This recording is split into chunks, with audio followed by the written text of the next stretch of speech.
Romaigad alas Caherly agus Mabuihis don Shal Lordshire Aaron Billigan Am Shaw Las Cahirlock and Minister. I just want to take the opportunity to indicate Sinn Féin support for the passage of this bill tonight and indeed for the referendum being put to the people of the state. We welcome the bill and the referendum more broadly to reduce the waiting period that a separated couple must undergo before they can be granted a divorce. We recognise, as we did during the original divorce referendum in 1985, that the reality is some marriages break down over time and that sometimes the sad fact is this is irreparable, and there are other reasons too. It's our view that Article 41.3.2 as it currently stands is very restrictive and isn't fair or right to those who wish and seek to divorce. It creates even more hardship and difficulty during what can be an already difficult experience. And the experience of the 8th Amendment tells us that it is unwise to specify complex social policies in the Constitution, and that these matters should be governed by ordinary primary legislation by the Houses of the Oireachtas. We will give this legislation consideration in due course and may seek to amend it as it moves further. But I will not put the cart before the horse. I am waiting to see the outcome of the referendum, which I hope will pass with a substantial majority. There is a distinction to be drawn between contested and uncontested divorce. In uncontested situations, the requirement for a long separation period is likely unnecessary. However, where one spouse opposes the application, it is common practice in other common law jurisdictions that a period of separation would be considered proof of the marriage breaking down irreparably. The Minister had said to my colleague Deputy O'Brien that this would not be an issue. However, I remain unconvinced in this matter.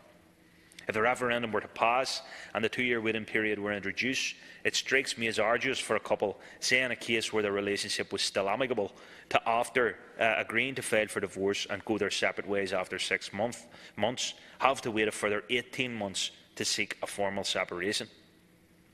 I am not stating that the 2-year waiting period should be disregarded, but rather would like to open a discussion on whether or not it is necessary in the first place. As I said, we will examine carefully the legislation and the possibility of such legislation distinguishing between uncontested and contested situations, in the hope that any legislation would be cognizant of both and not treat them as being the same now that we will have this debate. So in those circumstances, the commitment and love between two people required to sustain a marriage is no longer present, and it is simply inhumane to require those people to continue to be bound by a legal partnership that they both want out of. The electorate agreed with this, and as a result, the divorce referendum was passed in 1995.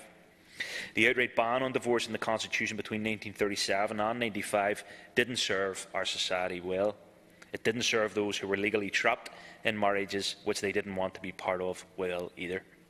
We recall the strong resistance to the proposed divorce referendum by some organisations who insisted that the introduction of divorce in Ireland would open the floodgates of marital breakdown. And it's clear that that hasn't happened. There were already thousands of separated persons in this jurisdiction before divorce was introduced. The current waiting period isn't acceptable. No one seriously considers it should take grown adults 4 years to decide whether or not they want a divorce. What's the point of forcing people to wait a long period of time, especially given many of these people form relationships and have children with others in the intervening years before they can then divorce? So we need to trust adults to make the best decisions for themselves, their families and indeed their relationships. So on that basis, we are happy to support the bill, and we as a party will support the referendum this coming May. Thank you very much, Senator.